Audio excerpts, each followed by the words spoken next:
Speculation, అది కూడా ఒక సెక్షన్ ఆఫ్ మీడియాలోనే వచ్చింది. ఇప్పుడు వచ్చిన సమస్యలు ఏంటంటే, ఇప్పుడు ఆ సెక్షన్ ఆఫ్ మీడియాలో రావటం వల్ల ఇంత చర్చ జరుగుతోంది. లేదు వేరే వస్తే పెద్ద చర్చ జరుగుండేది కాదు. దీని మీద పార్టీ ఇంతవరకు క్లారిటీ ఇవ్వాల.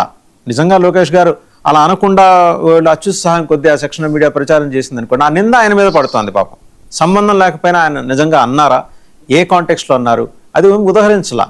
అంటే ఆయన ఈ పార్టీకి ఓపెన్గా చెప్పేవారు కదా. అలాంటప్పుడు పార్టీ ఒక అధికారిక ప్రకటన ఇచ్చేసి అలాంటి స్పెక్యులేషన్స్ మామూలుగా మీరు ఇస్తుంటారు కదా, అలా స్పెక్యులేషను దాన్ని పట్టించుకోవద్దని మీ మిత్రధర్మం పాటించాలి కదా. ఇలాంటి సందర్భాల్లో మీరు 15 ఇస్తారా 20 ఇస్తారా, మీరు ముగ్గురు మాట్లాడుకొని ఒక కంబైన్డ్ స్టేట్మెంట్ ఇస్తే దానికి ఒక అర్థం ఉంటుంది. ఏకపక్షంగా ఆయన అన్నట్టుగా ఒక స్పెక్యులేషన్ ఎట్లా నడిపించేస్తారు? దాని మీద అయితే I believe Telugu Desam party clarity ఇస్తే మంచిదని. అయితే చందు సాంబశివరావు గారు ఈరోజు మాట్లాడినప్పుడు స్పష్టంగా మ్యాగ్నానిమస్ గా మాట్లాడారు.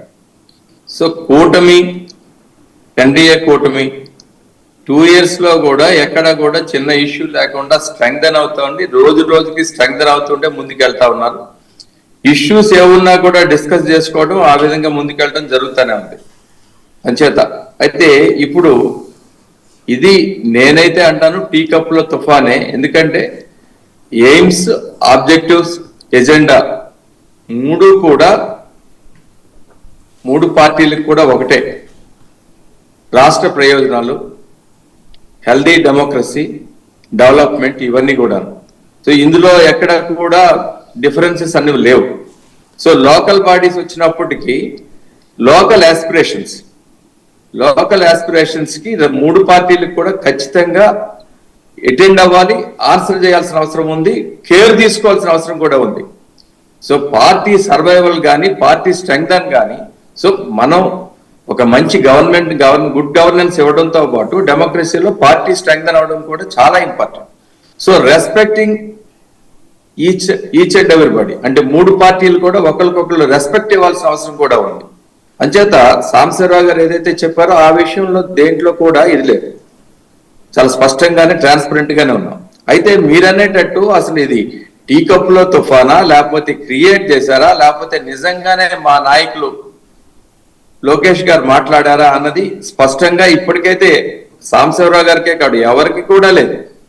అంచేత అయినా ఒక డిస్కషన్ వచ్చింది. ఎందుకంటే నాదెండ్ల మనోహర్ గారు veteran politician, season politician and చాలా నిబద్ధతతో మాట్లాడే ఆయన కూడా రెస్పాండ్ అయినప్పుడు ఖచ్చితంగా ఈ డిస్కషన్ లో చేయాల్సిన అవసరం కూడా ఉంది.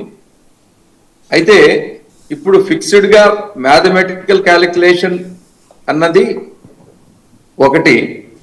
సెకండ్ వన్ ఏంటంటే అసలు ఇప్పుడు ఏ బేసిస్ మీద మాట్లాడగలుగుతాం? నిజంగా లోకేష్ గారు ఆ రేషియో చెప్పారంటే ఆ రేషియో చెప్పినప్పుడు అది ఎంతవరకు ఇదవుతుంది అన్నది ఒకటైతే ఉంది. ఇవాళ గౌరవ ముఖ్యమంత్రి వర్యులు చంద్రబాబు నాయుడు గారు కానీ, అలాగే పవన్ కళ్యాణ్ గారు డిప్యూటీ సీఎం గారు కానీ, లేకపోతే బీజేపీ నాయకులు, మనకైతే రాష్ట్ర పార్టీ అధ్యక్షులు మాధవ్ గారు ఉన్నారు, మిగతా నాయకులు కానీ ఎక్కడ లోకలైజేషన్ చేస్తా ఉన్నారు. ఏ ఇష్యూ వచ్చినా లోకలైజేషన్ చేసి అక్కడ ఏ విధంగా ముందుకెళ్లాలన్నదే చర్చ నడుస్తా ఉంది. సో ఇప్పుడు కూడా అంత పెద్ద ఎంపీ ఎమ్మెల్యే టికెట్లనే పీస్ఫుల్ గా చేయగలిగినప్పుడు ఇప్పుడు మనోహర్ గారు అన్నారు అప్పటికున్న పరిస్థితులు, అప్పుడు మన ఓట్లు చీలకూడదు, ఖచ్చితంగా కూటమి అధికారంలోకి రావాలి, జగన్ గారిని ఆపాలంటే ఖచ్చితంగా కొన్ని సాక్రిఫైజెస్ చేయటం అనేది ఎవ్రీథింగ్ ఇస్ కరెక్ట్. అయితే ఆ సాక్రిఫైజెస్ ను కూడా ఇప్పుడు దృష్టిలో పట్టుకొని మా నాయకులు చంద్రబాబు నాయుడు గారు కానీ, లోకేష్ గారు కానీ ఖచ్చితంగా లోకల్ బాడీస్ లో డిఫరెంట్ ఫార్ములా ఉంటుంది. ఎవరు ఎక్కడ స్ట్రెంగ్త్ అని, ఇప్పుడు మనకున్న స్వాట్ అనాలిసిస్ ఉంటుంది, స్ట్రెంగ్త్ వీక్నెస్ ఇవన్నీ. సో ఎవరు ఎక్కడ స్ట్రెంగ్త్ ఉన్నది ఐడెంటిఫై చేయడం. ఐ అప్రిషియేట్ సాంబశివరావు గారు చాలా మంచి మాట చెప్పారు. It will be an yard stick. అది రేపు భవిష్యత్తులో అంటే 2 నెలల్లో 3 నెలల్లో ఎలక్షన్లు వచ్చేటప్పుడు కూడా ఎవరు ఎక్కడ స్ట్రాంగ్ గా ఉన్నారన్నది ఐడెంటిఫై చేయడం, అక్కడ వాళ్ళకి ప్రయారిటీ ఇవ్వడం అన్నది దట్స్ అబ్సల్యూట్లీ అది నీడ్ ఆఫ్ ద అవర్. అందులో ఏమాత్రం డౌట్ లేదు. అంచేత ఇప్పుడైనా కూడా నేనైతే అంటాను ఏంటంటే ఈ చర్చ నడవటం కరెక్ట్. దీనివల్ల ఏమవుతుందంటే మేము కూడా ఎక్కడ స్ట్రెంగ్త్ ఉన్నాం, ఎక్కడ వీక్ గా ఉన్నాం, ఎక్కడ ఎవరు స్ట్రెంగ్త్ ఉన్నారు అన్నది కూడా తెలుసుకోవడానికి అవకాశం ఉంటుంది. ఏదైతే పోనీ suppose let us presume that Lokesh గారు అలాగ అన్నారనండి, దాన్ని కూడా ఏ విధంగా ఎక్కడ ఇప్పుడు దిస్ ఈజ్ ఏ మనకి గ్రౌండ్ లెవెల్లో తీసుకోవాల్సిన నిర్ణయాలు. మండల స్థాయిలో లేదంటే మున్సిపాలిటీ స్థాయిలో, ఇవాళ మున్సిపల్ ఎలక్షన్స్ ముందన్నారు, మున్సిపల్ స్థాయిలో వార్డు స్థాయిలో కూడా కరెక్ట్ గా చేసి ఇప్పటికే కోఆర్డినేషన్ కమిటీస్ కూడా వేస్తా ఉన్నారు. పార్లమెంట్ స్థాయిలో నియోజకవర్గ స్థాయిలో కూడా కోఆర్డినేషన్ కమిటీ కూడా వేస్తా ఉన్నారు. సో లోకలైజేషన్ కి వచ్చేసారు ఆల్రెడీ. సో వచ్చేటప్పుడు ఇప్పుడు ఖచ్చితంగా ఆయా వార్డుల్లో కూడా ఆ స్థాయిలో గ్రౌండ్ లెవెల్లో కూడా పూర్తిగా మనం ఎనలైజ్ చేయాల్సిన అవసరం ఉంది. గ్రౌండ్ లెవెల్లో పూర్తిగా ఎనలైజ్ చేసినప్పుడే మన స్ట్రెంగ్త్ ఏంటి, వీక్నెస్ ఏంటి, ఎవరు స్ట్రాంగ్ గా ఉన్నారు, ఎక్కడ కోఆపరేట్ చేసుకోవాలి, ఎవరిని ఎక్కడ పెట్టాలన్నది ఐడెంటిఫై చేయడం. This is a big exercise.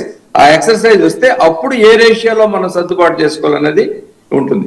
So ముందు మన స్ట్రెంగ్త్ ఎక్కడ ఉంది, మన ఇది ఎక్కడ ఉంది, బలహీనతలు బలాలు ఇవన్నీ కూడా చెక్ చేసుకోవాల్సిన అవసరం అయితే ఉంది. దానికే కోఆర్డినేషన్ కమిటీస్ కూడా ఫార్ములేట్ చేస్తున్నారు.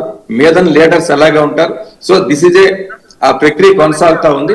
అంచేత షేరింగ్ ఆఫ్ సీట్స్ అన్నది పెద్ద ఇష్యూ కాదని నేను అనుకుంటున్నాను, కాదు కూడాను. ఎందుకంటే ఇవాళ ఎన్డీఏ ఎలియన్స్ ఒక పొలిటికల్ ఎలియన్స్ గానే కాకుండా సోషలైజ్డ్ గా పర్సనల్ గా కూడా ఇవాళ స్ట్రెంగ్తన్ గా ఉన్నాం. అంటే ఆ రిలేషన్స్ లో కూడా స్ట్రెంగ్త్ గా ఉంది ఎన్డీఏ. సో ఇప్పుడు లోకల్ బాడీస్ లో మాకు ఎప్పుడు కూడా ఇష్యూ వస్తుందని అనుకోవటం లేదు. వచ్చినా కూడా సాల్వ్ చేసుకునే మెకానిజం స్ట్రెంగ్త్ మా నాయకుల్లో ఉంది, మా లీడర్స్ లో ఉంది, ఎన్డీఏ లీడర్స్ లో. సో మేము ఆ విధంగా ముందుకెళ్తామని మీకు తెలియజేసుకుంటాం. మళ్ళీ మీ దగ్గరకు వస్తాను ద్వారపేట జగదీష్ గారు. ఒకసారి మాదిరెడ్డి శ్రీనివాస్ రెడ్డి గారి దగ్గరికి వెళ్దాం. వారి దగ్గరికి వెళ్లే ముందు మనోహర్ గారు ఇంకో కాంటెక్స్ట్ లో మాట్లాడింది కూడా ఒకసారి చూద్దాం. ఆయన ఇంకొకసారి కూడా మాట్లాడారు. మోడీ గారైనా ఓపెన్ చేసుకోవచ్చు, వాళ్ళ ఇంట్రెస్ట్ చూపిస్తే. లోకేష్ గారైనా ఓపెన్ చేసుకోవచ్చు. వారికి ఇస్తారనేది కాదు కదా, మన 4 మంది అడుగుతారు, మనం ఎక్కడి నుంచి పోటీ చేయబోతున్నాం, స్థానిక సంస్థలు రాబోతున్నాయి, ఎన్ని సీట్లు ఇస్తారు, మనకి ఎన్ని సీట్లు ఇస్తారనేది కాదు కదా, మన నాయకత్వం ఎక్కడ బలంగా ఉంది, మన నాయకత్వం ఎక్కడ గెలవగలుగుతుంది, మన నాయకత్వం